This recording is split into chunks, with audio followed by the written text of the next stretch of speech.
Hello दोस्तों मैं आप सभी का अपने YouTube चैनल में स्वागत करता हूं और आज की इस वीडियो में हम पॉलिटिकल साइंस के लेक्चर्स को आगे बढ़ाते हुए एक बड़ा ही महत्वपूर्ण पॉलिटिकल थ्योरी का पढ़ेंगे, बड़ा ही महत्वपूर्ण टॉपिक जिसका नाम है लिबरलिज्म, जिसको कि हिंदी में उदारवाद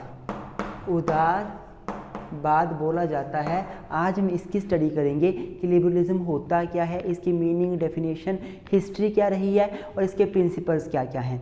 मेरे दोस्तों, अगर आप हमारे चैनल पर नए हो तो हमारे चैनल को अभी सब्सक्राइब कर लो और वीडियो को प्लीज़ लाइक ज़रूर कर देना अगर आपको वीडियो में समझ आता है तो। एक आपसे और रिक्वेस्ट है कि आप हमें इंस्टाग्राम के पेज पर आप हमें फॉलो कर सकते हो। इंस्टाग्राम के पेज का जो नाम है हमारे वो है लो विद ट्विंस। आप इंस्टाग्राम पे जाकर हमें फॉलो ज़रूर कीजिए और साथ ही हमारा एक अपना नया चैनल है जो कि है ब्लॉगिंग के रिगार्डिंग, जिसमें हम डेली के ब्लॉग्स डालते हैं, तो उस चैनल को जरूर सब्सक्राइब कर लें। उस चैनल का नाम है ब्लॉग विद ट्विंस और इसका लिंक मैं आपको डिस्क्रिप्शन में भी दे दूंगा। तो आइए दोस्तों, आज की वीडियो शुरू करते हैं।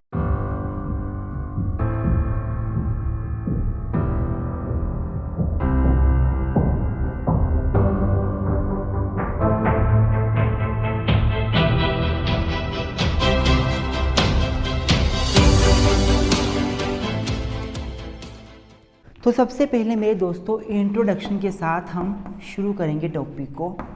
लिबरलिज्म जो कि उदारवाद है, इसकी इंट्रोडक्शन के साथ हम इसको शुरू करेंगे। तो मेरे दोस्तों, लिबरलिज्म जैसा कि आप नाम में देख पा रहे होंगे, लिबरल और इज़म ये दो टर्म से मिलकर बना है लिबरल और इज़म। और जो ये लिबरल टर्म है वो लिंक करता है लिबर्टी के साथ। मैंने लिबर्टी के ऊपर, स्वतंत्रता के ऊपर लेक्चर बनाया है। लिबर्टी का मीनिंग, टाइप्स, डेफिनेशंस, इंट्रोडक्शन, सारा कुछ मैंने लिबर्टी के ऊपर बताया है। अगर आपने वीडियो नहीं देखी, आप वीडियो देखें, आपको लिबर्टी का पता चल जाएगा लिबर्टी होती क्या है।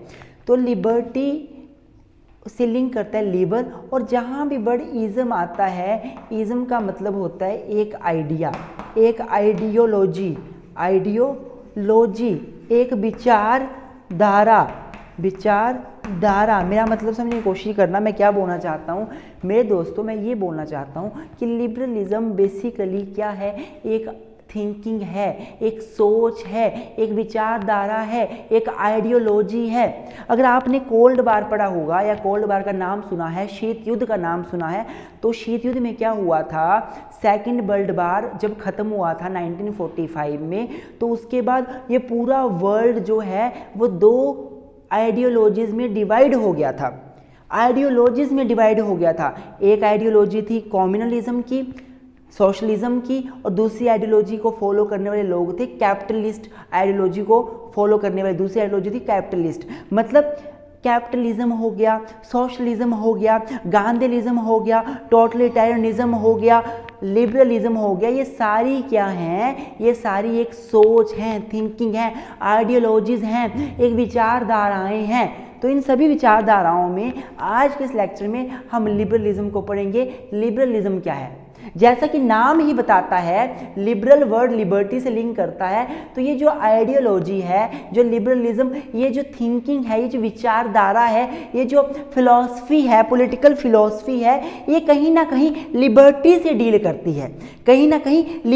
डील करती है। मतलब इस विचारधारा को फॉलो करने वाले लोग, इस लिबरलिज्म को फॉलो करने वाले लोग कहीं ना कहीं ये मानते हैं कि लोगों को लिबर्टीज मिलनी चाहिए, लोगों को काम करने की लिबर्टी मिलनी चाहिए, बोलने की लिबर्टी मिलनी चाहिए, वोट देने की लिबर्टी मिलनी चाहिए, अपना बिजनेस शुरू करने की लिबर्टी मिलनी चाहिए, चलने फिरने की लिबर्टी मिलनी चाहिए। मतलब आप नाम से देखो ना, फिलहाल नाम से इसका मतलब समझने की कोशिश करो। लिबरलिज्म का मतलब ये हो सकता है, होगा भी और साथ में बाद में बताऊंगा अच्छे से आपको, यही कहीं ना कहीं लिबर्टी से लिंक करता है ये। और इसको फॉलो करने वाले जो स्कॉलर्स होंगे, जो फिलोसफर्स होंगे, वो कहीं ना कहीं ये चाहते होंगे कि लोगों को लिबर्टी मिले। तो दिस आइडियोलॉजी, दिस विचारधारा, this political philosophy basically focus on the liberty of individual, liberty of human being, मेरे दोस्तों जर्नल से इंट्रोडक्शन थी, अभी हमने बहुत कुछ पढ़ना है। वीडियो में थोड़ा सा समझ आ रहा होगा आप लाइक कर दें, बिल्कुल वीडियो को स्किप ना करें, पूरा एंड तक देखें तो आपको समझ आएगा। मैं आपको ये प्रॉमिस करता हूँ कि मेरा लेक्चर जब तक खत्म हो जाएगा आपको लिबरलिज्म के रिगार्डिंग एक डाउट भी नहीं रहेगा, आपके सारे डाउट क्लियर हो जाएंगे।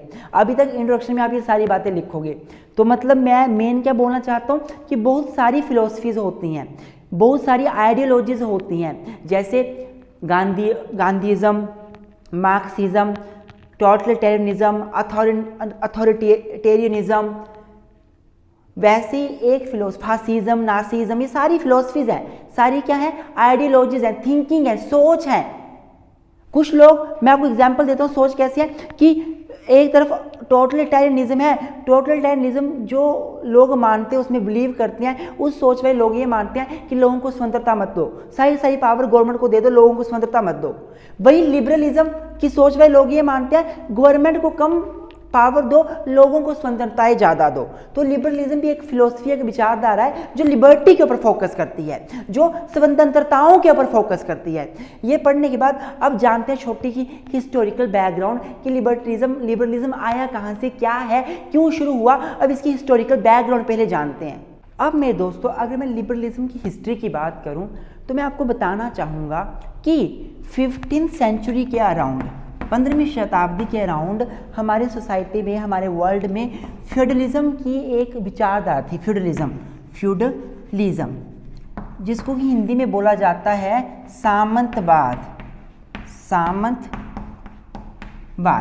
ये जो फिलॉसफी थी, ये विचारधारा विद्यमान थी सोसाइटी में। इस फ्यूडलिज्म के अनुसार क्या था, इसके अनुसार ये था कि जो राजा है सोसाइटी का, जो किंग है, उसको सबसे ऊपर माना जाता था। किंग के ऑर्डर को कानून माना जाता था। किंग जो बोल दे वो सबसे ऊपर था। किंग को परमात्मा का रूप माना जाता था। डिवाइन थ्योरी फॉलो की जाती थी, जिसका मतलब था कि किंग सबसे ऊपर है, किंग जो बोल देगा वही सही है। किंग चाहे जो मर्जी बोल दे, मुख से निकला हुआ एक एक शब्द किंग का कानून बन जाता था। किंग के अगेंस्ट कोई नहीं जा पाता था। कब की बात कर रहा हूँ मैं आपको, 15th सेंचुरी के अराउंड। वहाँ पर उस टाइम लोगों को कोई फ्रीडम्स नहीं थी। लोग, अगर मान लो एक व्यक्ति गरीब पैदा हुआ या एक व्यक्ति एक ऐसे घर में पैदा हुआ जिसके माता पिता राजा के दरबार में नौकर हैं, तो वो व्यक्ति फिर कल को राजा का नौकर ही बनता था। एक राजा था, उसका जो नौकर होगा, नौकर का बेटा आगे राजा का नौकर ही बनेगा। ये फ्यूडलिज्म सिस्टम था जिसमें राजा को ज़्यादा पावर दी गई थी। लोगों को बोलने का अधिकार नहीं था, राजा को क्रिटिसाइज करने का अधिकार नहीं था, लोगों को अपने व्यूज रखने का अधिकार कोई नहीं था। लोगों को राजा को खुश करना पड़ता था। अगर कोई गरीब पैदा हुआ है तो राजा का नौकर है, तो उसके बच्चा उसके पेरेंट्स अगर राजा के नौकर हैं तो उस बच्चे को भी राजा का नौकर ही बनना पड़ता था। वो अपनी मर्जी से कोई बिजनेस नहीं चूज कर सकता था, अपनी मर्जी से कोई प्रोफेशन चूज नहीं कर सकता था। 15वीं शताब्दी के दौरान की मैं ये बात बता रहा हूँ आपको। और साथ साथ अगर कोई व्यक्ति का रिलीजन क्या होगा, धर्म क्या होगा, ये वहाँ की चर्च डिसाइड करती थी। लोगों ने किस पे विश्वास करना है वो चर्च डिसाइड करती थी। मतलब सेकुलरिज्म नाम की कोई चीज़ नहीं थी। स्टेट का अपना ही एक रिलीजन था, उसको सभी को फॉलो करना पड़ता था। ऐसी धारणाएं, ऐसी विचारधारा, ऐसी सोच के लोग 15वीं शताब्दी के दौरान थे। तो इन्हीं चीज़ों से दुखी होकर कुछ लोगों ने आवाज़ उठाई और एक नई विचारधारा सामने निकल कर आई जिसका नाम था लिबरलिज्म। बोलने का मतलब क्या हुआ कि 15वीं शताब्दी के दौरान, 14th शताब्दी के अंत, 15वीं शताब्दी के दौरान, उस दौरान जो राजा था उसके अत्याचार को देखकर, राजा से दुखी होकर, राजा के कामों से दुखी होकर, और जो लोगों को फ्रीडम नहीं मिलती थी वो फ्रीडम लेने के लिए लोगों ने आगे अपनी आवाज़ उठाई और एक नई विचारधारा डेवलप करी जिसका नाम था लिबरलिज्म, जिसके अनुसार क्या था, लोगों के पास पावर हो, लोग अपनी गवर्नमेंट बना सके, डेमोक्रेसी में विश्वास रखती थी जो विचारधारा, ये विचारधारा निकल के सामने आई जिसके अनुसार सभी लोगों को अपने धर्म को मानने की स्वतंत्रता होनी चाहिए। एक ये विचारधारा निकल के सामने आ गई जिसके अनुसार, किसके अनुसार, लिबरलिज्म के अनुसार, जिसके अनुसार जो लोग हैं उनको राइट हो वोट का, जिसके अनुसार लोग जो हैं वो उनको फ्रीडम मिले, बिजनेस करने की फ्रीडम मिले। अगर कोई किसी नौकरी घर में पैदा हुआ है तो जरूरी नहीं है वो बच्चा कल को नौकरी बनेगा, वो कुछ और भी बन सकता है, वो बिजनेस भी कर सकता है। तो ये था लिबरलिज्म की छोटी सी हिस्ट्री। इसके अलावा मेरे दोस्तों 15वीं-16वीं शताब्दी में जब ये डेवलप हुआ, क्या डेवलप हुआ, लिबरलिज्म का कंसेप्ट, एक विचारधारा, एक आइडियोलॉजी जिसके अनुसार लोगों को लिबर्टी मिले, लोगों को फ्रीडम मिले। जब ये विचारधारा डेवलप होने लगी लोगों में तो प्लेटो और सोक्रेट्स अगर हम इनकी राइटिंग्स में देखें तो इन स्कॉलर्स ने, इन फिलोसफर्स ने भी क्या किया, इन्होंने भी लिबरलिज्म की बात करी अपनी राइटिंग्स में। इनकी राइटिंग्स में हमें लिबरलिज्म देखने को मिलता है जिसके अनुसार इन्होंने बात करी लोगों को लिबर्टी मिलनी चाहिए, राजा को लोगों को लिबर्टी देनी चाहिए, अपना बिजनेस शुरू करने की लिबर्टी देनी चाहिए, टैक्स कम लेना चाहिए, लोगों को फ्री कर देना चाहिए, लोग जो है अपना बिजनेस करें और लोगों को राइट होना चाहिए कि वो अपनी ओनरशिप इस्टेब्लिश कर सके अपने बिजनेस के ऊपर, मतलब लोग खुद प्राइवेट ओनर बन जाए, राजा के हाथ में सब कुछ नहीं होना चाहिए। इन लोगों ने भी इस चीज़ को सपोर्ट किया। जैसे टाइम बढ़ा, 17th सेंचुरी आई, 18th सेंचुरी आई, उसके दौरान बहुत सारे स्कॉलर्स ने इस लिबरलिज्म को फॉलो किया, जैसे कि मोंटेस्क्यू, जैसे कि बेंथम, जैसे कि हमारे रूसो, जैसे कि हमारे जोहन लोक। आप बोलोगे कि मैंने ये नाम लिखा बाकी नाम नहीं लिखे। जोहन लोक, बेंथम, एडम स्मिथ, रूसो, इन्होंने भी 17th-18th सेंचुरी को इस लिबरलिज्म को बहुत डेवलप किया, इसको सपोर्ट किया। जॉन लॉक का नाम मैंने क्यों लिया, जॉन लॉक का मैं नाम इसलिए ले लिया मैंने क्योंकि जॉन लॉक ऐसे पर्सन थे जिन्होंने लिबरलिज्म को बहुत ही ज़्यादा सपोर्ट किया, इसलिए जॉन लॉक को हम फादर ऑफ लिबरलिज्म भी बोल देते हैं। लिबरलिज्म का फादर कौन है, लिबरलिज्म का पिता कौन है, हम जॉन लॉक को ही मान लेते हैं। तो जॉन लॉक ने लिबरलिज्म को बहुत फॉलो किया। इसके अलावा 17th-18th सेंचुरी में Rousseau, Adam Smith, John Locke, Montesquieu, Bentham, इन सभी ने इसको बहुत डेवलप किया। साथ में इन्हीं सेंचुरीज के दौरान 17th-18th सेंचुरी के दौरान जो अमेरिका में जो कॉन्स्टिट्यूशन बना था, डेक्लेरेशन ऑफ राइट्स की बात की गई थी, फ्रेंच रिवॉल्यूशंस आई थी, उसमें फ्रीडम, लिबर्टी, इक्वलिटी की बात की गई। तो इन सभी चीज़ों ने इस लिबरलिज्म के कंसेप्ट को और ऊपर ले आए और ज़्यादा इसको डेवलप कर दिया। तो ये एक छोटी सी हिस्ट्री थी लिबरलिज्म की।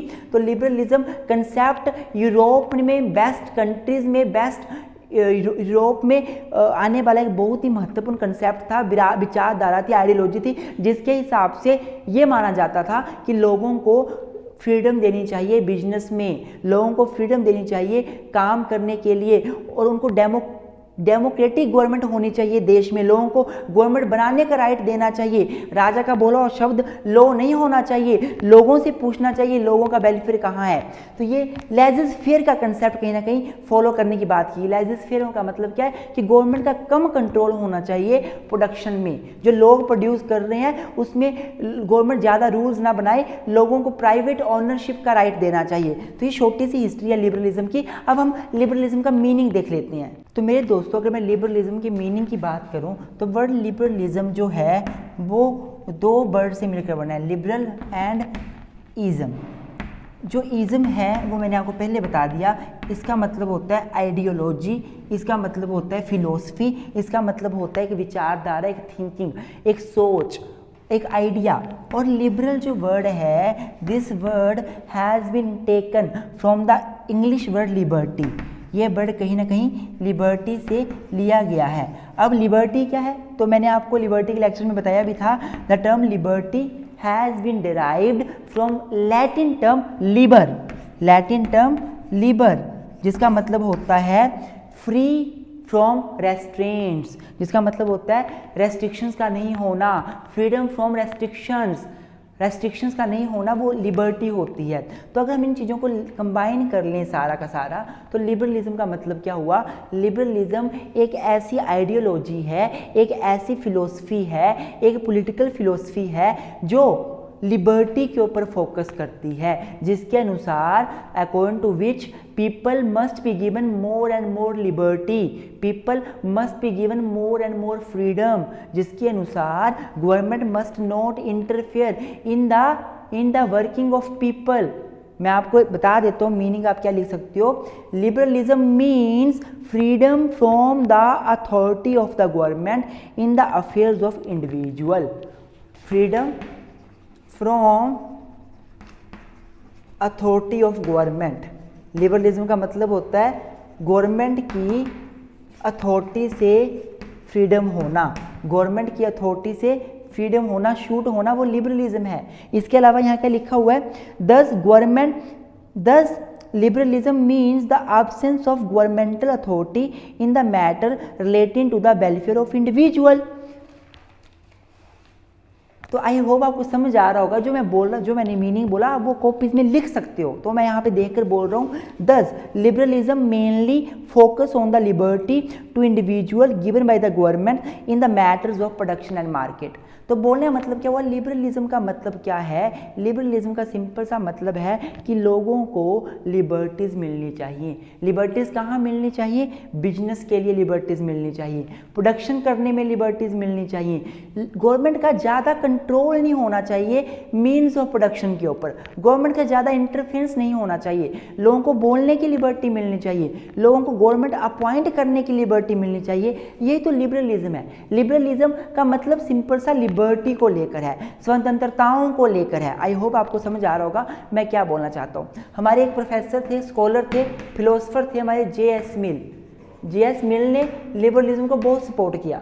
J.S. मिल ने क्या बोला कि वही गवर्नमेंट अच्छी है जो कम लीस्ट गवर्न करती है। That government is best which govern least, जो कम गवर्न करें वो गवर्नमेंट अच्छी होती है। बोलने का मतलब जो गवर्नमेंट लोगों के बीच कम इंटरफेयर करे, उनके कामों के बीच कम हस्तक्षेप करे, वो गवर्नमेंट अच्छी गवर्नमेंट होती है। J.S. मिल ने भी ये बोला था। J.S. मिल ने भी लिबरलिज्म को ही सपोर्ट किया। तो लिबरलिज्म का मीनिंग आई होप आपको समझ आ गया होगा। एटमोलॉजिकल मीनिंग भी बता दिया और जनरल मीनिंग भी मैंने आपको बता दिया। अब इसकी एक या दो डेफिनेशंस भी देख लेते हैं। तो अब अगर मैं डेफिनेशंस की बात करूं, according to David G Smith, David G Smith क्या बोलते हैं? इट इज़ मतलब लिबरलिज्म इज़ द बिलीफ, एक विश्वास है, विचारधारा है, एक फिलोसफी है, in the commitment to a set of methods and policies that have as their common aim greater freedom for individual man. क्या लिखा हुआ है कि डेविड जी स्मिथ ने ये बोला कि लिबरलिज्म एक बिलीफ है, विश्वास है, पॉलिसी है, आइडियोलॉजी है, पॉलिटिकल फिलोसफी है। क्या फिलोसफी है? लोगों को ज़्यादा से ज़्यादा फ्रीडम देना, या कुछ ऐसी पॉलिसीज शुरू करना, कुछ ऐसी पॉलिसी शुरू करना जिसका मतलब जो एम है वो ज़्यादा से ज़्यादा फ्रीडम देना है लोगों को। This is according to David G Smith what is liberalism.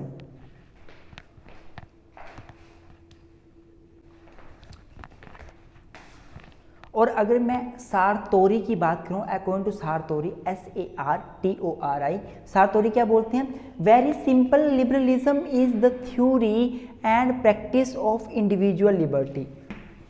Liberalism क्या है? थ्योरी और प्रैक्टिस में, थ्योरेटिकल और प्रैक्टिकली इंडिविजुअल लिबर्टी ही है, इंडिविजुअल को लिबर्टी देना ही है। जुडिशियल डिफेंस, जुडिशरी की प्रोटेक्शन देना है इंडिविजुअल को, एंड कॉन्स्टिट्यूशनल स्टेट, और एक ऐसा स्टेट देना है जो कॉन्स्टिट्यूशन के अनुसार चले। तो लिबरलिज्म क्या है? एक सोच है, बहुत ही सिंपल सोच है जिसके अनुसार लोगों को लिबर्टी मिलनी चाहिए, कॉन्स्टिट्यूशनल स्टेट मिलना चाहिए, जुडिशरी का डिफेंस मिलना चाहिए। This is what the Sartori says about liberalism. अब डेफिनेशंस के बाद हमने पढ़ना है लिबरलिज्म के प्रिंसिपल्स, बहुत ही महत्वपूर्ण है। मेरे दोस्तों को वीडियो अच्छी लग रही होगी तो लाइक अभी कर दें, चैनल पे नहीं हो तो अभी सब्सक्राइब करें। इस चैनल पर हम sociology, political science, law of torts, law of crime, constitutional law, Indian contract act और बहुत सारी ह्यूमैनिटेरियन लॉ और भी सब्जेक्ट्स के ऊपर वीडियोस बनाते हैं, प्ले लिस्ट सभी लेक्चर्स की मैंने बनाई हुई है। तो प्लीज़ आप चैनल को अभी सब्सक्राइब कर लें, वीडियो को लाइक कर दें और हमारे ब्लॉगिंग वाले चैनल को सब्सक्राइब करना ना भूलें। मेरे दोस्तों, अगर आप हमें कॉन्ट्रीब्यूट करना चाहते हो हमारे एफर्ट्स के लिए, तो आप हमें कॉन्ट्रीब्यूट भी कर सकते हो। हमारा जो गूगल पे नंबर है या फ़ोन पे नंबर है या पेटीएम नंबर है वो है 82 198 20 461। ये कंपलसरी नहीं होगा, ये आपकी इच्छा के ऊपर डिपेंड करेगा। 1 रुपये से लेकर कितना भी अमाउंट आप हमें कंट्रीब्यूट कर सकते हैं। और मैं थैंक यू बोलना चाहूँगा बहुत सारे सब्सक्राइबर्स का जिन्होंने हमें 20 रुपीज़, 10 रुपीज़, 11, 51, 101, 501 रुपया हमें शगन के तौर पर हमें एक तरह से उन्होंने दिया है। और थैंक्स करना चाहूँगा जूरिस्प्रूडेंस के लेक्चर्स देखकर बहुत सारे हमारे जो स्टूडेंट्स उन्होंने हमें कंट्रीब्यूट किया कॉन्स्टिट्यूशनल लॉ के लेक्चर को देख के। थैंक यू सो मच, ऐसे ही हमें अपनी सपोर्ट देते रहें। तो गाइस, अब हम प्रिंसिपल्स को पढ़ेंगे। जो प्रिंसिपल्स हैं ना, उन प्रिंसिपल्स को जब पढ़ लोगे, 12-15 प्रिंसिपल्स हैं, उसके बाद आपको समझ ही आ जाएगा लिबरलिज्म है क्या। प्रिंसिपल्स हम बेसिकली यही पढ़ेंगे कि लिबरलिज्म फोकस किस पे करता है। तो आइए दोस्तों, प्रिंसिपल्स के साथ शुरू करते हैं। तो मेरे दोस्तों, अब हम लिबरलिज्म के प्रिंसिपल्स को पढ़ेंगे। सबसे पहला प्रिंसिपल है लिबरलिज्म का इंडिविजुअलिज्म। इंडिविजुअलिज्म का मतलब क्या होता है? इंडिविजुअलिज्म का मतलब है एक ऐसी फिलोसफी, इज्म का मतलब फिलोसफी होता है ना, आइडियोलॉजी होता है ना, एक ऐसी आइडियोलॉजी जो इंडिविजुअल, जो किसी पर्टिकुलर पर्सन के बेनिफिट की तरफ जो है वो सपोर्ट करती हो। Individualism is that philosophy which mainly focus on the benefit of individual, जो ये बताती हो कि इंडिविजुअल का बेनिफिट कैसे होगा। तो लिबरलिज्म बेसिकली इंडिविजुअलिज्म के ऊपर फोकस करता है। इसका मतलब ये है कि लिबरलिज्म ये बोलता है कि हमें लोगों को, इंडिविजुअल को ज़्यादा से ज़्यादा फ्रीडम्स देनी चाहिए, राइट्स देने चाहिए, लिबर्टीज देनी चाहिए। इंडिविजुअल एंड्स होगा और स्टेट मीन्स बन जाएगा। मैं जो वर्ड बोल रहा हूँ ध्यान सुनो, individual is the ends and state is the means. मतलब इंडिविजुअल ऊपर है और स्टेट नीचे है। स्टेट रास्ता है जिसके माध्यम से इंडिविजुअल को फ्रीडम दी जाएगी। इससे पहले जो 15वीं शताब्दी से पहले फ्यूडलिज्म, जो सामंतवादी सिस्टम था, जो मैंने शुरू में बताया, उसमें क्या था? उसमें स्टेट ऊपर था, किंग ऊपर था, इंडिविजुअल ऊपर नहीं था। किंग अपना बेनिफिट देखता था, अपना बोला उसका कानून होता था, अपने अनुसार वो कानून बनाता था, लोगों से कर लेता था, अपनी मर्जी से जो मर्जी काम करता था। फ्यूडलिस्टिक सोसाइटी थी। लोगों ने उससे तंग आकर इस लिबरलिज्म के कंसेप्ट को ऊपर लेकर आए और इसके अनुसार क्या है? इंडिविजुअल को ऊपर देखा जाएगा, ना कि स्टेट को। स्टेट तो इंडिविजुअल के लिए काम करेगा। स्टेट मतलब किंग मान लो या राजा मान लो, या वैसे मोनार्की के अगेंस्ट ही लिबरलिज्म है ये। आप ये मान लो कि जो राजा है, जो किंग है, जो स्टेट है, जो गवर्नमेंट है, वो ऊपर नहीं होगी, इंडिविजुअल ऊपर होगा। इंडिविजुअल का बेनिफिट देखा जाएगा। तो liberalism is based on this principle that this individual मतलब हम लोग, human being, they are superior than the state. The state will make the laws for individual, for the benefit of individual. They will provide the state will provide the rights to the individual, freedom to the individual. तो individual को ऊपर माना गया liberalism में. Second, promote democratic values and freedom. दूसरा जो principal है liberalism का वो ये है promotion of democratic values and freedom. Liberalism इस प्रिंसिपल पर बेस करता है कि लोगों में वोट का राइट दिया जाएगा. डेमोक्रेटिक फॉर्म ऑफ गवर्नमेंट लेकर आएंगे. डेमोक्रेसी क्या होती है? It is a government in which the government is by the people, of the people, for the people. Democratic एक ऐसी गवर्नमेंट होती है, it is a form of government. ये ऐसी फॉर्म ऑफ गवर्नमेंट है जिसमें गवर्नमेंट लोग बनाते हैं. जब गवर्नमेंट लोग बनाते हैं मतलब लोग सुप्रीम है. इंडिविजुअलिज्म आ गया ना, लोग सुप्रीम है, लोग ऊपर हैं, वो खुद गवर्नमेंट को बनाएंगे. तो लिबरलिज्म यही बोलता है कि भाई मोनार्की छोड़ो कि एक जो है वो पर्सन राजा बना, उसके बाद उसका बच्चा राजा बन जाएगा, फिर उसका बच्चा राजा बन जाएगा और लोग बेचारे जो हैं वो मरते रहेंगे. ऐसे नहीं होगा. डेमोक्रेसी लेकर आओ. लोग खुद अपना राजा चूज करेंगे, लोग खुद अपना हेड बनाएंगे, लोग खुद हेड को अपॉइंट करेंगे, इलेक्ट करेंगे. इंडिया में डेमोक्रेटिक फॉर्म ऑफ गवर्नमेंट है, तो इंडिया में हम लोग खुद गवर्नमेंट को चूज करते हैं. तो लिबरलिज्म भी इसके ऊपर फोकस करता है, इस प्रिंसिपल के ऊपर सपोर्ट करता है कि गवर्नमेंट डेमोक्रेटिक गवर्नमेंट होनी चाहिए. लोगों को पावर दो कि लोग गवर्नमेंट खुद बना सके. And freedom. लोगों को फ्रीडम मिलनी चाहिए, ये लिबरलिज्म का प्रिंसिपल है। लोगों को जहाँ जहाँ फ्रीडम दो, बोलने की फ्रीडम दो, सोचने की फ्रीडम दो, चलने की फ्रीडम दो, बिजनेस करने की फ्रीडम दो, और मैक्सिमम फ्रीडम लोगों को देनी चाहिए, ये भी लिबरलिज्म का एक प्रिंसिपल है। नेक्स्ट प्रिंसिपल कौन सा है? Free market, free trade and capitalism. कुछ लोग ऐसे हैं जो कैपिटलिज्म और लिबरलिज्म को सेम मानते हैं, लेकिन ऐसा नहीं है। लिबरलिज्म एक बहुत बड़ा कंसेप्ट है, कैपिटलिज्म एक छोटा सा पार्ट है। लिबरलिज्म में बहुत कुछ आता है, कैपिटलिज्म उसका छोटा सा पार्ट है। लिबरलिज्म में कैपिटलिज्म भी आ जाता है। कैपिटलिज्म क्या होता है स्टूडेंट्स? मैंने आपको शुरू में बताया था कि जब सेकेंड वर्ल्ड वार हुआ था, उसके बाद पूरा वर्ल्ड दो विचारधाराओं में, दो आइडियोलॉजीज में डिवाइड हो गया था। कुछ लोग कैपिटलिज्म को फॉलो करने वाले वर्ल्ड में कंट्रीज पैदा हो गई थी, कुछ कंट्रीज सोशलिज्म, कम्युनलिज्म को फॉलो करने वाली कंट्रीज आ गई थी। जैसे अमेरिका हो गया, जो यूरोप की कंट्रीज थी वो कैपिटलिज्म को फॉलो करती थी, और रशिया हो गया और बाकी जो कंट्रीज थी वो सोशलिज्म, कम्युनलिज्म को फॉलो करती थी। कैपिटलिज्म में क्या होता है? कैपिटलिज्म में जो गवर्नमेंट है वो प्रोडक्शन के साधनों को अपने कंट्रोल में नहीं रखती।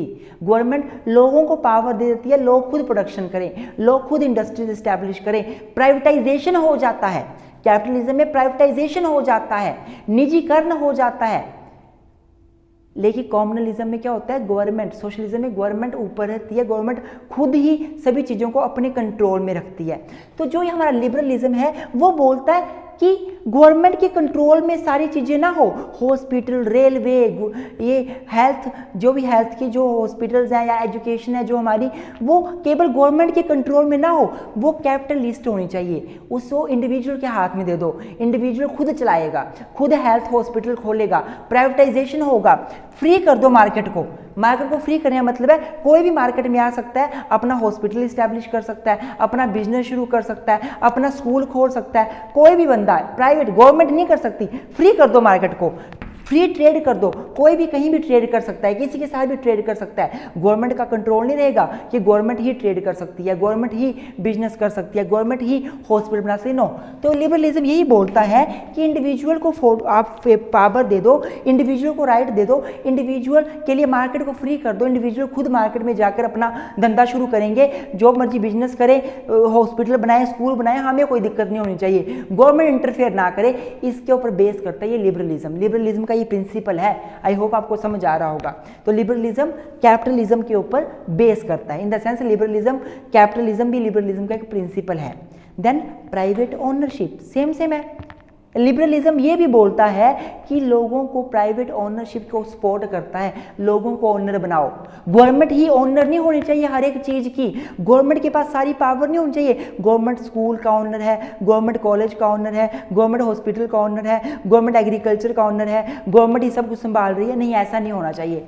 प्राइवेट ओनरशिप लेकर आओ, लोगों को ओनर बना दो, लोग खुद अपना बिजनेस शुरू करें, अपना हॉस्पिटल बनाएं, अपने स्कूल चलाएं, अपने कॉलेजेस चलाएं। मतलब प्राइवेट ओनरशिप, लिबरलिज्म इसके ऊपर भी फोकस करता है। मेरे दोस्तों, इन पॉइंट्स को पढ़ के आपको कहीं ना कहीं ये तो लग रहा होगा कि इंडिया में भी लिबरलिज्म है। जी हाँ, बिल्कुल है। इंडिया में डेमोक्रेसी भी है, इंडिविजुअल के ऊपर फोकस भी किया जाता है, इंडिविजुअल को राइट्स दिए गए हैं, लिबर्टीज दी गई हैं, फ्री ट्रेड है, कोई भी ट्रेड कर सकता है, कोई भी मार्केट में आकर अपना बिजनेस शुरू कर सकता है। लोग भी प्राइवेट ओनर हैं बहुत सारी चीज़ों के, स्कूल्स भी प्राइवेट भी होते हैं, गवर्नमेंट के अंडर भी होते हैं। लेकिन इंडिया में कैसा है? लिबरलिज्म तो बोलता है कि ये होना चाहिए। इंडिया में मिक्सचर है। मिक्सचर किसका है? प्राइवेट एंड गवर्नमेंट का। कुछ स्कूल प्राइवेट के अंडर है, कुछ स्कूल गवर्नमेंट के अंडर भी हैं। हमारे इंडिया में मिक्स्ड इकोनॉमी है। ये जनरली से आपको मैंने बता दिया। अब अगले प्रिंसिपल्स पढ़ते हैं। इसके अलावा लिबरलिज्म का अगला प्रिंसिपल है limited government. Liberalism is based on the principle of limited government. Limited government कौन सी गवर्नमेंट होती है? जिसमें एक बार गवर्नमेंट अपॉइंट हो जाए ना, बन जाए ना, तो लाइफ टाइम तक वो गवर्नमेंट नहीं रहती। गवर्नमेंट चेंज भी हो सकती है, गवर्नमेंट को हटाया भी जा सकता है। तो लिबरलिज्म भी ये बोलता है कि एक बार जो किंग बन गया वही किंग रहेगा, ये नहीं माना जाएगा। मोनार्की को हम फॉलो नहीं करेंगे, हम डेमोक्रेसी को फॉलो करेंगे, जिसमें एक बार गवर्नमेंट बन गई, गवर्नमेंट ने अच्छे से काम नहीं किया, लोग आए, लोगों ने गवर्नमेंट हटा दी, नई गवर्नमेंट बना दी, उन्होंने अच्छे से काम नहीं किया, उसको भी हटा दिया, फिर नई गवर्नमेंट बना दी। मतलब लिमिटेड गवर्नमेंट, जिसमें गवर्नमेंट जो है वो अनलिमिटेड नहीं होगी, वो कभी खत्म ही ना हो, ऐसा नहीं होगी। गवर्नमेंट का एक टेन्योर होगा, उसके बाद गवर्नमेंट खुद हट जाएगी। ये लिमिटेड गवर्नमेंट के ऊपर फोकस करता है लिबरलिज्म। देन सेकुलरिज्म, सेकुलरिज्म का मतलब होता है धर्मनिरपेक्ष, धर्मनिरपेक्षता। तो liberalism is in favour of this secularism. Liberalism क्या बोलता है कि कंट्री सेकुलर होनी चाहिए, धर्मनिरपेक्ष होनी चाहिए, जिसके अनुसार कंट्री का अपना कोई रिलीजन नहीं होना चाहिए। कंट्री में हर एक व्यक्ति को महत्वता देनी चाहिए, इंपॉर्टेंस देनी चाहिए, और कंट्री में हर कोई व्यक्ति किसी भी धर्म को फॉलो कर सकता है और किसी को भी जबरदस्ती नहीं बोला जा सकता कि तू इस धर्म को मान। पहले क्या होता था 15वीं शताब्दी से पहले, जो मैंने आपको बताया, उस टाइम पे चर्च की टायरार्की थी एक तरह से। चर्च ने जो बोल दिया वो सभी को करना पड़ता था, रिलीजन चर्च डिसाइड करती थी। लेकिन नहीं, लिबरलिज्म ने बोला ये गलत है। लिबरलिज्म ने बोला सेकुलरिज्म को लेकर आओ, लोगों को फ्रीडम दो रिलीजन की, लोग खुद अपने धर्म को मान सके, किसी भी भगवान की पूजा कर सकें, किसी भी फेथ में बिलीव कर सकें, उनकी अपनी मर्जी होनी चाहिए। तो लिबरलिज्म सेकुलरिज्म के ऊपर बेस करता है, सेकुलरिज्म भी उसका एक प्रिंसिपल है। देन डेमोक्रेसी, तो लिबरलिज्म का एक और प्रिंसिपल क्या है, डेमोक्रेसी भी है। वैसे ही पहले हो भी गया, जो बता देता हूँ। लिबरलिज्म ये मानता है कि लोगों को फ्रीडम मिलनी चाहिए गवर्नमेंट को अपॉइंट करने की। डेमोक्रेसी क्या होती है, it is government by the people, of the people, for the people. Democracy का मतलब है एक फॉर्म ऑफ गवर्नमेंट है जिसमें लोगों को महत्वता दी गई है। लोगों की गवर्नमेंट होती है, लोगों के लिए होती है, लोगों के जरिए होती है, लोगों के लिए वो काम करती है। तो लिबरलिज्म भी यही मानता है कि democratic form of government country में होनी चाहिए, डिक्टेटरशिप नहीं होनी चाहिए, टोटलिटेरियनिज्म नहीं होना चाहिए, ऑटोक्रेसी नहीं होनी चाहिए, मोनार्की नहीं होनी चाहिए। लिबरलिज्म मानता है डेमोक्रेसी होनी चाहिए कंट्री में। तो this is other principle. Welfare state, liberalism focus करता है वेलफेयर स्टेट के कंसेप्ट पर। यहाँ पर मेरे दोस्तों मैं आपको बता दूँ, लिबरलिज्म दो प्रकार का होता है, दो प्रकार का कंसेप्ट है, दो प्रकार के इसके स्कूल हैं। एक है क्लासिकल, एक है मॉडर्न। जो क्लासिकल लिबरलिज्म था ना, वो तो फोकस करता है इंडिविजुअल के ऊपर ज़्यादा, इंडिविजुअल को ज़्यादा फ्रीडम दो, इंडिविजुअल को ज़्यादा राइट दो, एक इंडिविजुअलिज्म के ऊपर ज़्यादा फोकस करता था। और जो मॉडर्न लिबरलिज्म है वो सोसाइटी के ऊपर ज़्यादा फोकस करता है। वो बोलता है सोसाइटी के लिए ज़्यादा काम करना चाहिए, ना कि इंडिविजुअल के लिए। ये मैं आपको आगे बताऊँगा, हम अगले लेक्चर में पढ़ेंगे लिबरलिज्म के जो दो थॉट्स हैं, एक क्लासिकल लिबरलिज्म है, एक मॉडर्न लिबरलिज्म है, एक नेगेटिव एक पॉजिटिव, ऐसे करके। तो वो हम अगले लेक्चर में पढ़ेंगे। फिर आप इसमें ये समझ लो कि लिबरलिज्म का ये प्रिंसिपल भी है कि सोसाइटी के लिए लोगों को काम करना चाहिए, वेलफेयर स्टेट बनाना चाहिए जिसमें कंट्री स्टेट के लिए काम करे, रूल बनाए, रेगुलेशन बनाए लोगों को के वेलफेयर के लिए। आगे कॉन्स्टिट्यूशनलिज्म। तो लिबरलिज्म का एक और प्रिंसिपल कॉन्स्टिट्यूशनलिज्म भी होता है। अब आप बोलोगे कॉन्स्टिट्यूशनलिज्म क्या होता है? मेरे दोस्तों, कॉन्स्टिट्यूशन से ही टर्म कॉन्स्टिट्यूशनलिज्म बना है। कॉन्स्टिट्यूशन का मतलब क्या होता है?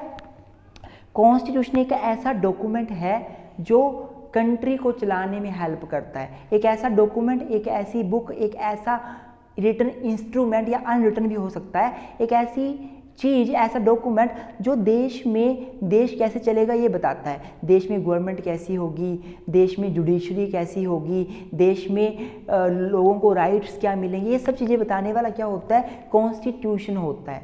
और मेरे दोस्तों, अगर ये कॉन्स्टिट्यूशन जो है वो लोगों के बेनिफिट की बात करे, लोगों के लिए राइट की बात करे, लोगों के लिए लिबर्टी की बात करे, लोगों को देखकर बनाया गया हो, तो वो कॉन्स्टिट्यूशनलिज्म हो जाता है। मैं आपको बता दूं, कॉन्स्टिट्यूशन और कॉन्स्टिट्यूशनलिज्म दो चीज़ें हैं, दोनों आपस में डिफरेंट हैं, सेम नहीं है। कॉन्स्टिट्यूशन तो हर एक कंट्री में होता है। जिस कंट्री में डिक्टेटरशिप होगी ना, वहाँ भी कॉन्स्टिट्यूशन होगा। कॉन्स्टिट्यूशन तो बस एक डॉक्यूमेंट है जो बता रहा है कि गवर्नमेंट क्या होगी, राइट्स क्या होंगे, ड्यूटीज़ क्या होंगी। पर कॉन्स्टिट्यूशनलिज्म एक ऐसा डॉक्यूमेंट है जो लोगों के बेनिफिट की बात करता है। आप उन कंट्री में चले जाओ जहाँ पे डिक्टेटरशिप है। हिटलर, इटली में चले जाओ, हिटलर था, उस टाइम भी कॉन्स्टिट्यूशन था, क्योंकि वहाँ भी एक डॉक्यूमेंट था जो हिटलर की पावर को बताता था। लेकिन वहाँ पे कॉन्स्टिट्यूशनलिज्म नहीं था, क्योंकि वहाँ पे लोगों को राइट्स नहीं मिले थे। बोलने का मतलब क्या हुआ? कॉन्स्टिट्यूशनलिज्म बेसिकली फोकस करता है लोगों के लिए, बेसिकली फोकस करता है लोगों की फ्रीडम पर, बेसिकली फोकस करता है लोगों के राइट्स पर। तो this is also the principle of liberalism. इसके बाद oppose any restrictions on import and export. जो लिबरलिज्म है वो इस प्रिंसिपल के ऊपर भी बेस करता है, इसको भी मानता है कि हम देश में जो आ रहा है इंपोर्ट हो रहा है और देश से जो बाहर जा रहा है एक्सपोर्ट हो रहा है उसके ऊपर ज़्यादा टैक्स नहीं होने चाहिए, ज़्यादा रूल्स नहीं होने चाहिए, ज़्यादा प्रतिबंध नहीं होने चाहिए, ज़्यादा रेस्ट्रिक्शन नहीं होनी चाहिए। इसके ऊपर भी लिबरलिज्म सपोर्ट करता है, ये भी लिबरलिज्म का एक प्रिंसिपल है। इसके अलावा लिबरलिज्म का एक और प्रिंसिपल है इक्वलिटी बिफोर लॉ। लिबरलिज्म इस प्रिंसिपल के ऊपर फोकस करता है कि इक्वलिटी मिलनी चाहिए सभी लोगों को लॉ के समान, लॉ के समक्ष समानता होनी चाहिए, कानून के समक्ष सभी समान होने चाहिए, किसी को ज़्यादा स्पेशल प्रिविलेजेस नहीं मिलनी चाहिए, सभी सेम है कानून के समक्ष। एक और प्रिंसिपल है government is accountable to the people. लोगों के लिए अकाउंटेबल है गवर्नमेंट लोगों के लिए बनाई जाती है, लोगों के प्रति वो उत्तरदायी है, लोगों के लिए वो काम करती है। Government is accountable to people, मतलब पीपल सुप्रीम हुए, इंडिविजुअलिज्म के ऊपर फोकस कर रहा है ये प्रिंसिपल भी एक तरह से। तो ये सारे प्रिंसिपल्स हैं लिबरलिज्म के। इसके अलावा डेमोक्रेसी तो हो गया, इंडिपेंडेंट जुडिशरी, ये भी लिबरलिज्म का प्रिंसिपल बन सकता है भी, आप लिख सकते हो। पार्लियामेंट्री कंट्रोल ओवर एग्जीक्यूटिव है, जुडिशियल रिव्यू है, रूल ऑफ लॉ है, वो सारे लिबरलिज्म के प्रिंसिपल्स बन जाएंगे। आई होप मेरे दोस्तों आपको लिबरलिज्म का ये सारा कुछ समझ आ गया होगा। वीडियो अच्छी लगी हो तो लाइक करना ना भूलें, चैनल पर नए हो सब्सक्राइब करें, दूसरे वाले चैनल को भी सब्सक्राइब करें, लिंक डिस्क्रिप्शन में दे दूंगा दूसरे चैनल का, ब्लॉग विद ट्विंस। और साथ ही साथ आप अगर हमें कॉन्ट्रीब्यूट करना चाहते हैं तो कॉन्ट्रीब्यूट भी कर सकते हैं। गूगल पे नंबर, फोन पे नंबर नीचे डिस्क्रिप्शन में दे दूंगा। Thank you very much, keep supporting us.